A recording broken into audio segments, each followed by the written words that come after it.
Welcome to Somerset Showcase. We're continuing with our series today on candidates that won seats in the town election for the first time this year. And today we're with Allen Smith, who won a seat on the Board of Selectmen. Glad to be here. Welcome here, and thank you for coming on your birthday. Happy birthday today. Not a problem. Thanks. I appreciate it. So we want to get to know you a little and talk to you about some of the issues in town related to the selectmen. Sure. Can you tell me, how long have you lived in Somerset?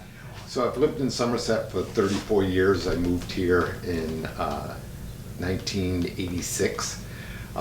Came from Cranston, Rhode Island, where I was born and raised.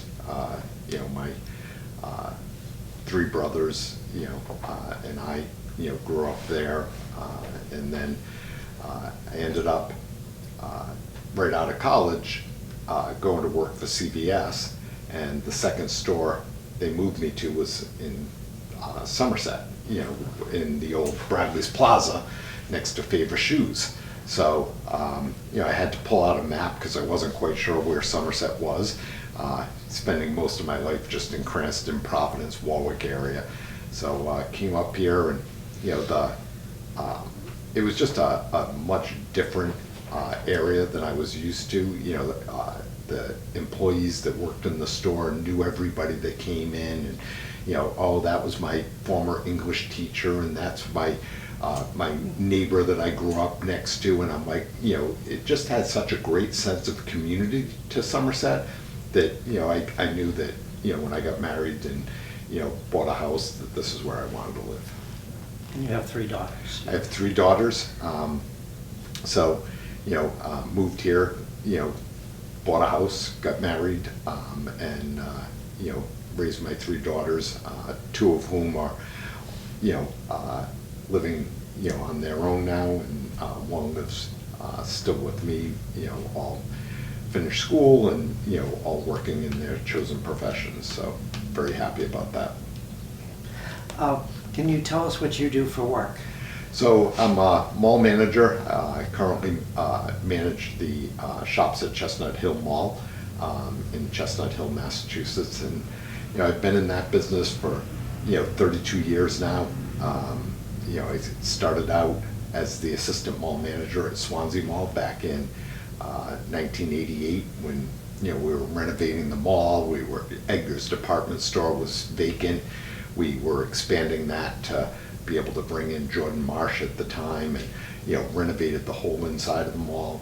Brought in a lot of the new stores back then: American Eagle, Structure, the Limited, Victoria's Secret. So it was great time to be there. Great chance to learn a lot about the business, and it was the mall to shop at back in the day. I mean, our biggest problem was, how crowded we would get on Friday nights, that, the size of the crowds. And, then things changed. A lot of new competition came in. Emerald Square Mall opened, and Providence Place, Silver City Galleria, Rentham Outlets. So, all of that pulled a little bit of that business away. But I left there after about 3 years, went and managed a small mall down in Newport, Rhode Island, and also had some community centers that I did at the same time. Spent a few years there, and then went to Rhode Island Mall, was the mall manager there for about 8 years, and then had an opportunity to come work for the company I work for now, Simon Property Group. A friend of mine that I worked with was working for them. There was an opening at Auburn Mall, and he said, would you be interested? And I said, well, I'm always interested in talking. So, I went and interviewed with the regional vice president at the time, and they ended up offering me the job, and I've spent the last 20 years working for that company. When I was a kid, I hanging out at the mall was the thing to do on the weekends. It was, again, I mean, Swansea had a lot of kids. Friday night, Saturday night, there was a lot of kids. But it was a good group of kids. Not like you hear about some of the problems at other malls these days. But it was a good group of kids. It was just there was a lot of kids. So just making sure that everybody stayed in line. Security, did a great job at that. And like I said, it's been a great business. I mean, I truly enjoyed it. You really, it's as close as you get to running your own company, but still having the safety net of a large corporation that, make sure that you get a paycheck every 2 weeks. So, yeah. You're at the Chestnut Hill Mall now? I'm at the Chestnut Hill Mall. I've been there since October. Okay. I went to that mall a long time ago, and that was a very nice mall. I remember when I went there. Yeah, so, again, it's a little bit different. It's kind of what's called a boutique mall. It's not as big as, Providence Place or Emerald Square, but it's very high end, so, stores like Brooks Brothers, Tiffany's, Eileen Fisher, Bloomingdale's. So, it's a little bit different, the way you manage that compared to managing a traditional mall, a lot more, hands-on, with the customer and, ensuring that the guest experience is what they expect. Now, has managing malls and working in business, do you think that's helped prepare you well to be a selectman? I've heard differing philosophies over the years as far as some people think that towns can be run like businesses. Other people say towns are different. They have different types of laws that you have to follow, and that makes it harder to run them like a business. What have you seen so far? Because you talked a little bit about that at the selectmen's meeting the other day when you were talking about purchasing and saving money for the town. So, you can't 100% run it the way you would run a business, because, in a business, so much of your decision making is, based on dollars and cents and, just managing, to an expense threshold and, looking for areas to cut, that don't necessarily impact the customer. Within the town, we don't do everything just based on dollars and cents, I mean, our job is to provide a level of service to the residents, and sometimes that's not always the least expensive alternative that we could do, but, the residents have an expectation of being able to have services, police, fire, veteran services, council on aging, library, so it's our responsibility to make sure that we're providing those services. In addition, like you said, there's federal, state, laws that dictate certain things that you have to do. On top of that, we have a lot of unionized employees within the town, highway department, water and sewer, police, fire, and there's collective bargaining agreements that you have to work with. I think the benefit that I've had, having been in the shopping center business for 32 years is that, I can cross over a lot of the things that I've learned, programs that I've built in that business to lessen the financial burden in some areas. Again, like I said at the selectmen's meeting, there's two things you never have enough of: time and money. So if we can lessen some of the time burden that people have, it gives them more time to focus on other priorities. And, the example that I gave with purchasing was that, we're ordering from so many different companies, Amazon, Staples, WB Mason. And again, somebody has to sit down, those invoices come in, the envelopes have to get opened, they have to get coded, they have to get put into the system, they have to be reviewed. This is all time, time that people is taken away from people being able to focus on other priorities. So again, back when I was managing Emerald Square Mall, I told my office staff, I said, your goal for this year is to reduce the number of invoices coming in by 30%. And, we went through and talked about like the process of what needed to happen for every invoice that came in. So again, if we could cut some of those things back, that freed up their time, improved their job satisfaction, and allowed them to do some different things that maybe would make the job a little bit more fun for them. At the same time, when you're ordering from that many companies, you typically aren't taking advantage of volume discounts that you can get when you can consolidate your spending with, just one vendor in a category. So those are the things that we're looking to do. Again, we have a lot of different departments in town, and everybody, from at least a purchasing standpoint, seems to be kind of, determining the vendors that they're going to use on their own, where if we can help narrow that focus and help find the most cost-effective vendors, then we can get all the departments ordering through that vendor that hopefully will drive our costs down somewhat. So I think there's some things that I can cross over. There's other things that, obviously, we can't do it exactly the way I do it at the mall.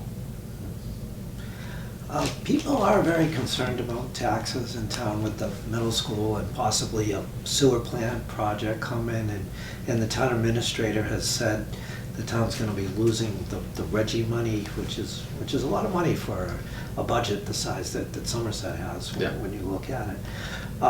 What are some of the things that the town can do to make up for that and to control the taxes coming in the future? So, the good thing is, in business, the math's easy, right?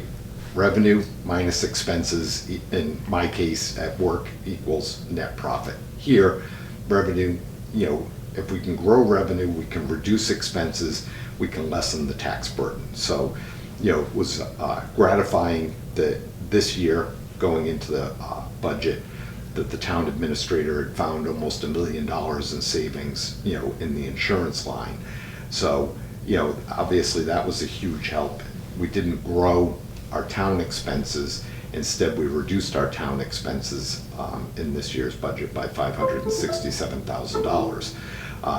The K-8 school was able to bring in their budget pretty much flat because they had some special ed students that were leaving the K-8 program and going over to the regional school. The regional school had an increase, but we were able to offset some of that with the town. So we're going to need to keep doing that. We're going to need to keep looking for areas of opportunity, and that kind of dovetails back to the other point that I brought up at the selectmen's meeting, is looking at return on investment type opportunities. And again, in our business, every year, every mall manager is challenged with coming up with those types of opportunities. And you would think at a certain point it's like, well, how do you keep coming up with new expense reduction opportunities? But the technology keeps changing.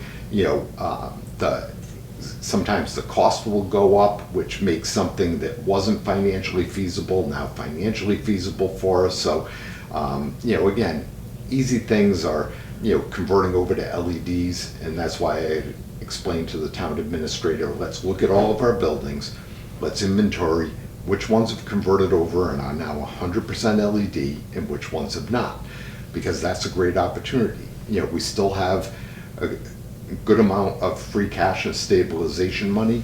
We could take some of that free cash, invest it into return on investment programs that will, over the long run, reduce our tax liability, because we'll be able to drive down our expenses. And the streetlights were a great example of being able to do that. And with LED, you're not just reducing the electricity, you're reducing the other maintenance related expenses, because the typical LED bulb will last for 10 years, where a fluorescent bulb, you might get a year to 2 years out of it, and then you've got a ballast that burns out periodically. So now you've made that investment, but for 10 years you don't have to worry about touching it. The other thing we talked about was voice over internet protocol telephones. Again, usually the return on that investment is less than a year. So you convert your system over because you're eliminating the old copper lines that you're paying for each individual phone line. Now you're going to a fiber where multiple lines can be, within one fiber line.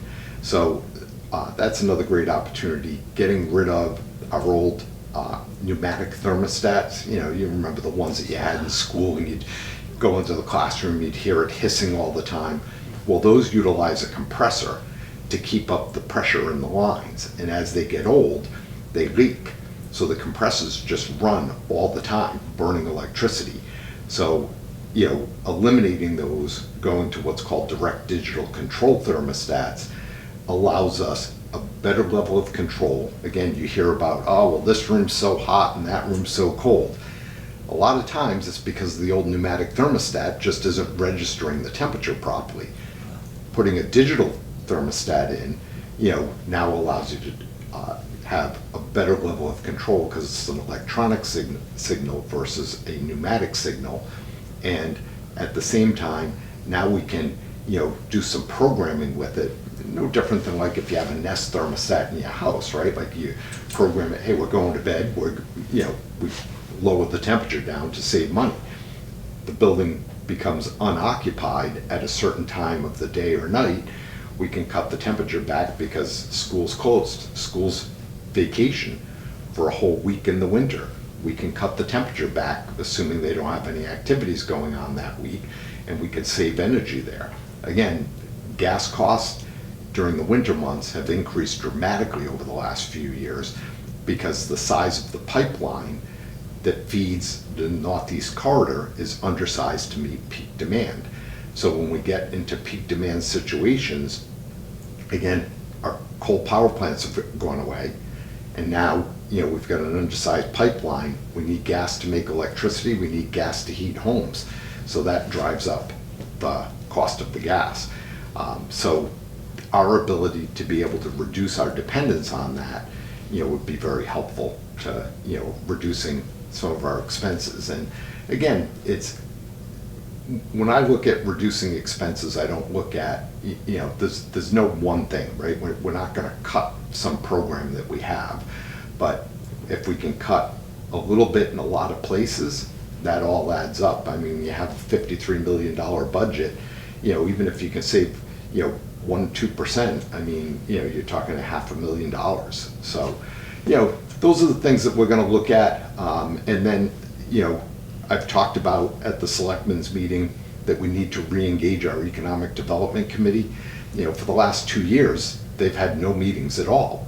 And, I think we both agree that, you need a great team, right? The Patriots were so successful over the years because they built great teams and everybody sacrificed to the goal of the team's success. We can have, the best town administrator, the best selectman. It's not going to beat a great team that we have in economic development where we bring in a number of different people that can all utilize their experiences to help us, generate economic opportunities within the town. Let's go through and, put a catalog together of all the vacant property that we have. I mean, you go down Route 6, you see the for lease signs on some of these properties. They've been there for years. Let's put that inventory together of all the opportunities that we have. Then let's bring in the key businesses that we have to meet with economic development. Talk about, the businesses that they work with day in and day out. Horner Millwork has companies that provide supplies to them. Hey, would you be interested in helping us maybe try to get some of those businesses to relocate to Somerset so that it would benefit a company like Horner Millworks, it would benefit the supplier being that close to a company that they do business with, and then it would benefit us from a tax revenue standpoint. So we really want to do, and then some of the other parcels, if they're under our control, fine, then what can we do? How can we market those? What's our plan and our vision for that? Ultimately, we really need something to happen at Brayton Point and something to happen at Montauk for us to be able to generate significant new tax revenue again.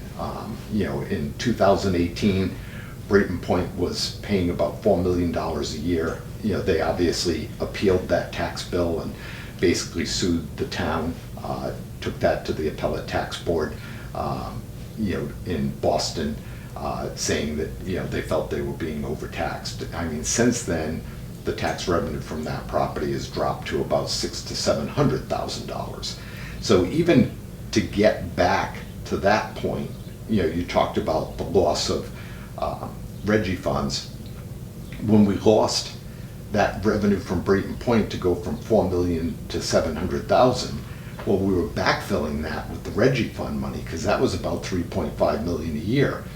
So, the last 2 years we've been able to buy down our tax rate using $3.5 million of free cash every year to buy it down, and then the state gave us the money back. So, we were always made whole. Now that 3.5 is gone. So, our ability to continue to use free cash and stabilization as a way to control our tax rate is not going to continue to be there long-term into the future. So we need to come up with a plan, reduce some expenses, generate some new incomes, and then, hopefully, we some of the deals that are being talked about for Brayton Point, the Embarrack deal happens. Montauk, hopefully the owner there can, bring something to the town that, provides, some economic input, and, we can start at least getting back to, we're not, according to what the town administrator previously said, it's never going to be the economic engine that it previously was. So it's not going to pay 50% of our taxes. But if we can get back to, them being a substantial taxpayer, then, that's going to put us in a much better shape as a town. I mean, they've been able to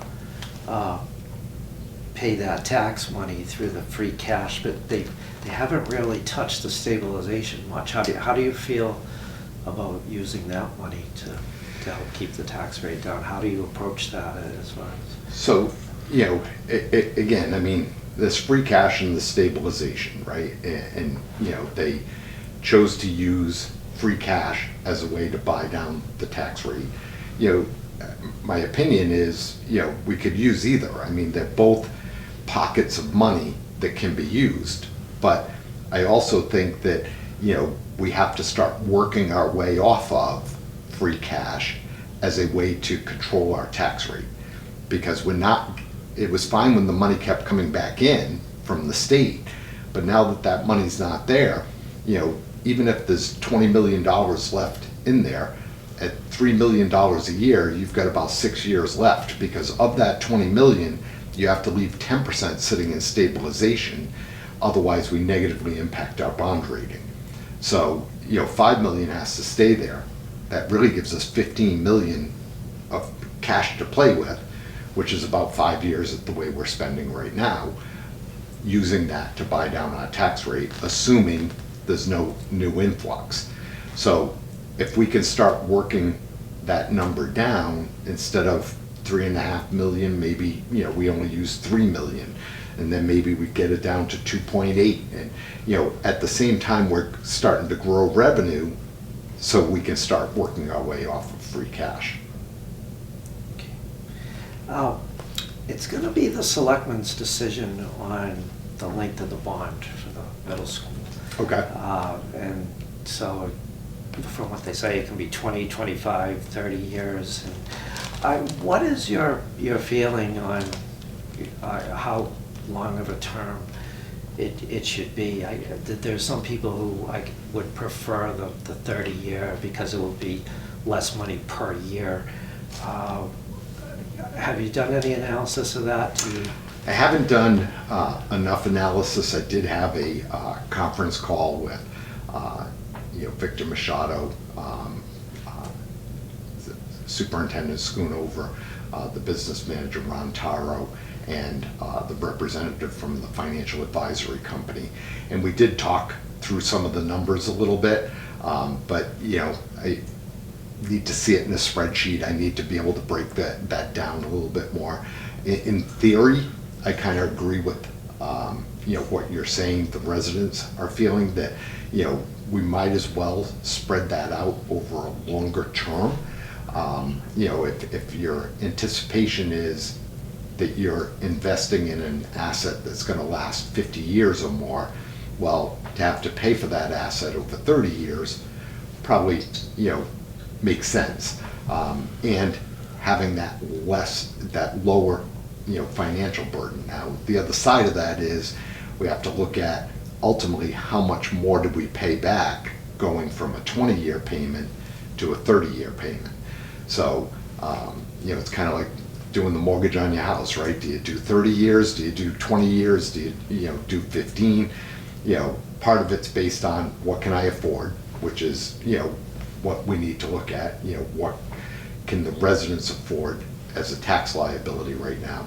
The other side of that is, how much more in interest are we gonna pay for that extra 5 or 10 years of using that money? So, we'll dig into it before, we get to a point that we're voting on that, and, be able to understand the numbers.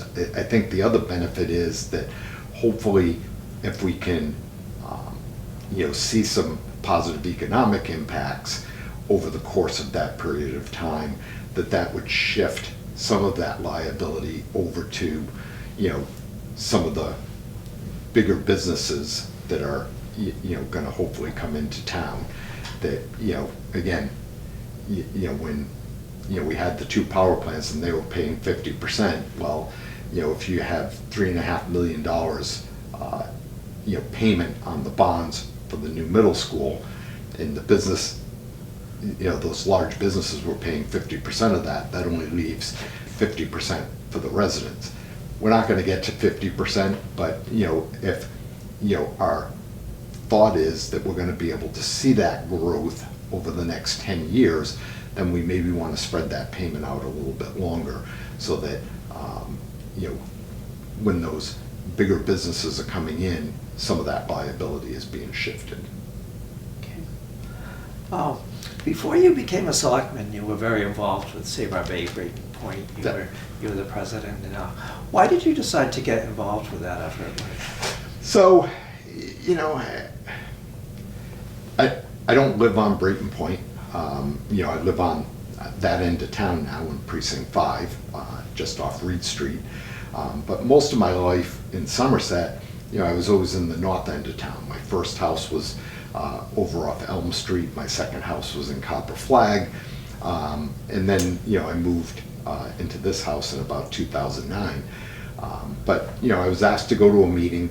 A friend of mine said, hey, people at Brayton Point are having some problems. And, I had heard some things and seen some things posted on Facebook. They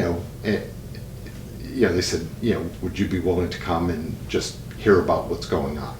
And I said, sure, definitely be interested in, hearing about what's going on. And when I went and talked with some of the residents, I saw, pictures and videos of the things that were going on there. I became very concerned. And, the way I looked at it is it might not be in my backyard, but, I have a lot of pride in Somerset.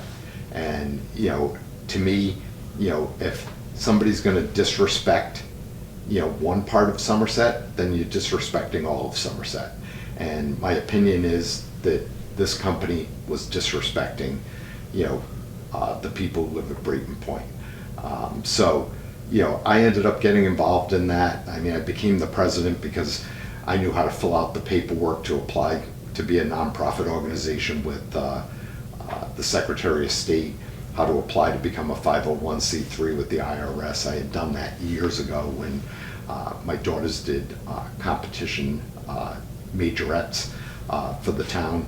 The town had a team, and the coach came to me and said, hey, you're in business, and we always have to ask the school department, we raise money, but then we have to give it to the school, and then we have to wait for the school to cut a check, and a lot of times we need to check quickly, and it doesn't always get there in time.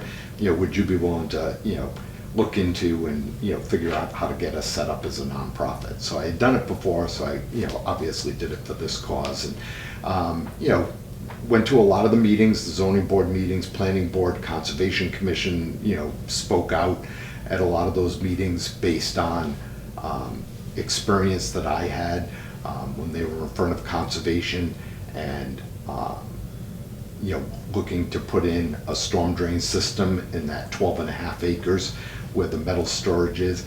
I've dealt with stormwater discharge permitting, the NEPDS, which is the federal permit, and then the requirements of a stormwater pollution prevention plan.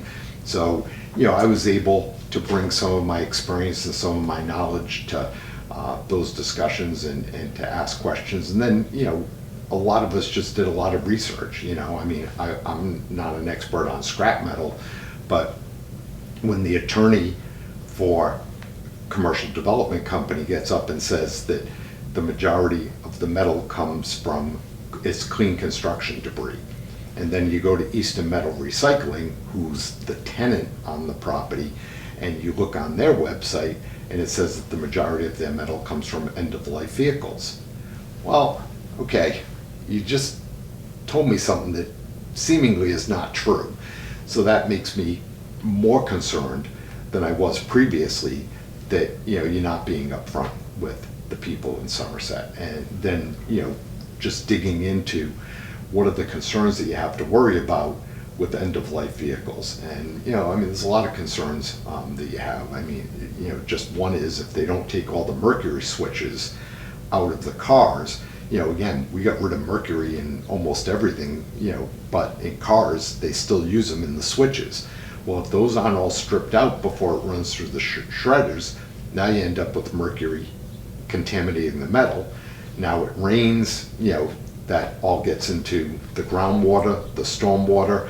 The stormwater is being pumped into the Taunton River, so potentially we end up contaminating, the shellfish that people are harvesting in the Taunton River. So, it just all became very concerning the more that we dug into it. And so, our goal was, to go to meetings and to try to educate the people on the boards, because again, they're all just residents like we're residents, and they all have, for the most part, full-time jobs or other responsibilities other than investigating, about scrap metal and salt storage and, port logistics operations and stormwater management, practices, so we just all got involved in that to try to make sure that the boards could be as educated as they could to make the best decision they could for the residents of Somerset.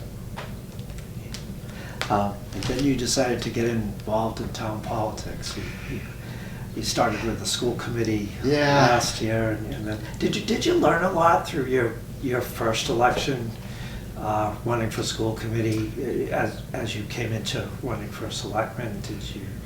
Did last year's experience help you with this year's election? Yeah, I definitely think last year's experience helped me with this year's election. Again, I was, I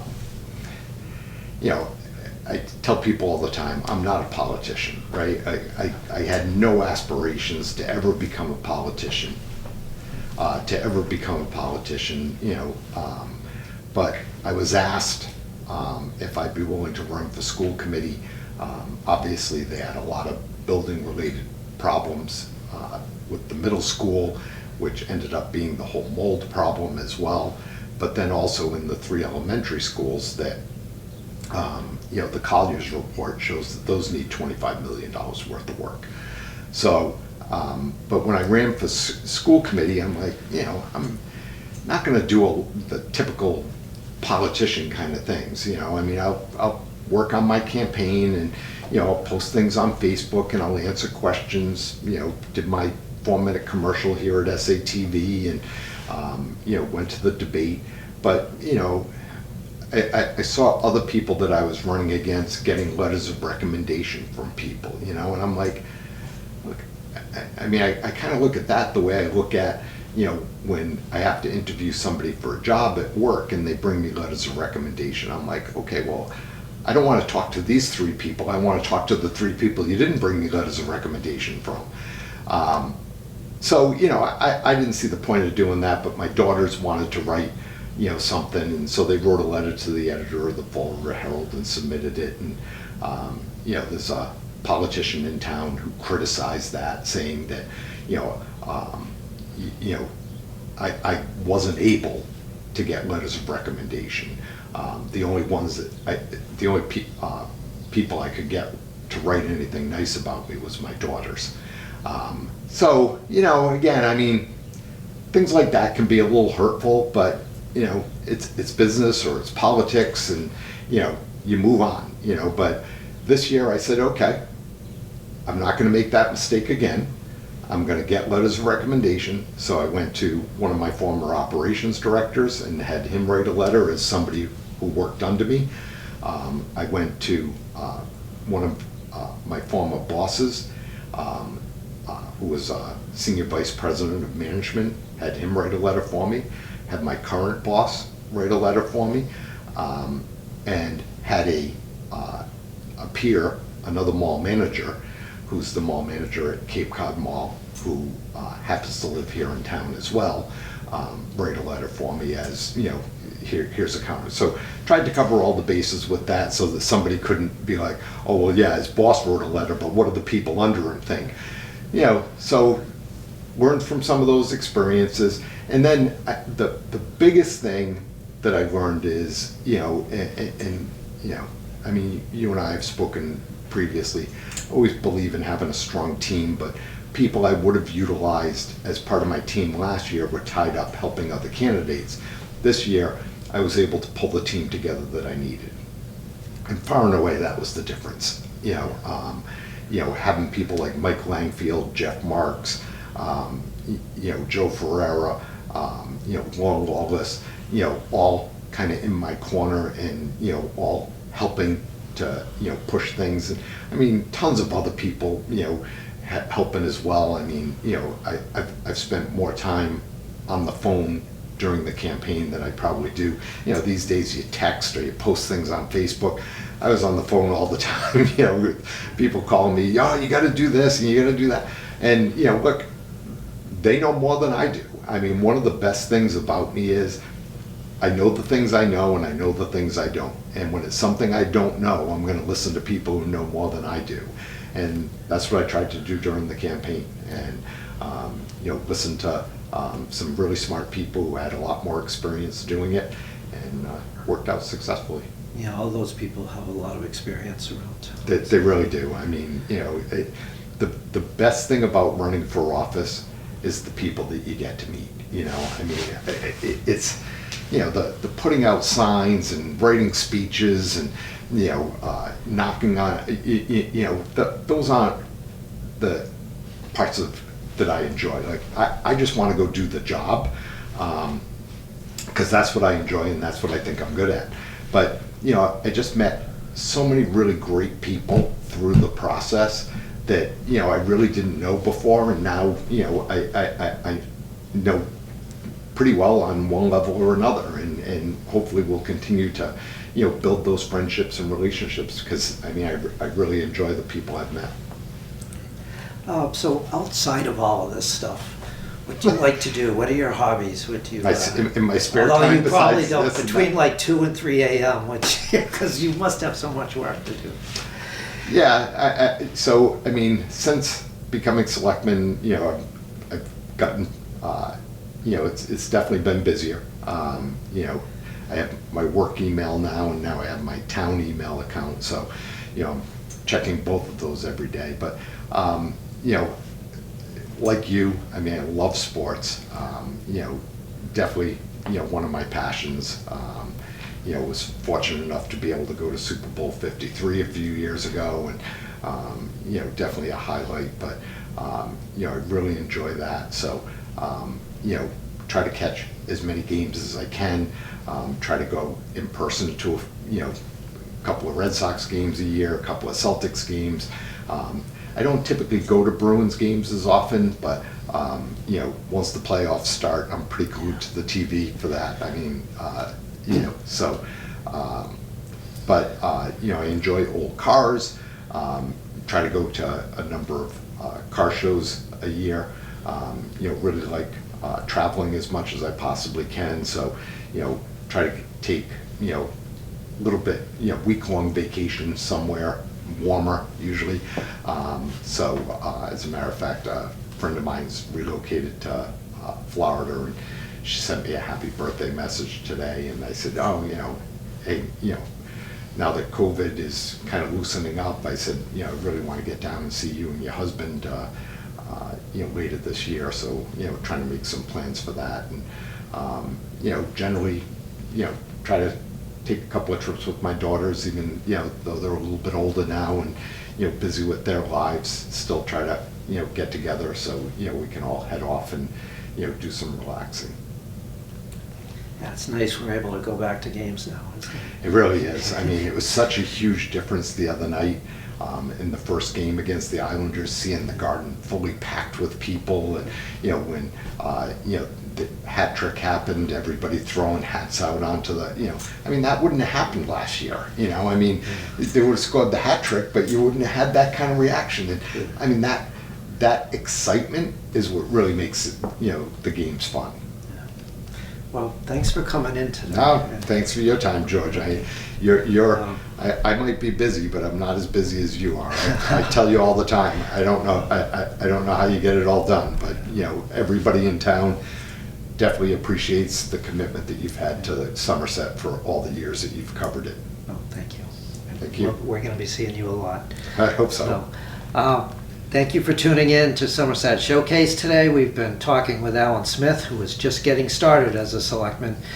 We should be hearing a lot from him in future years.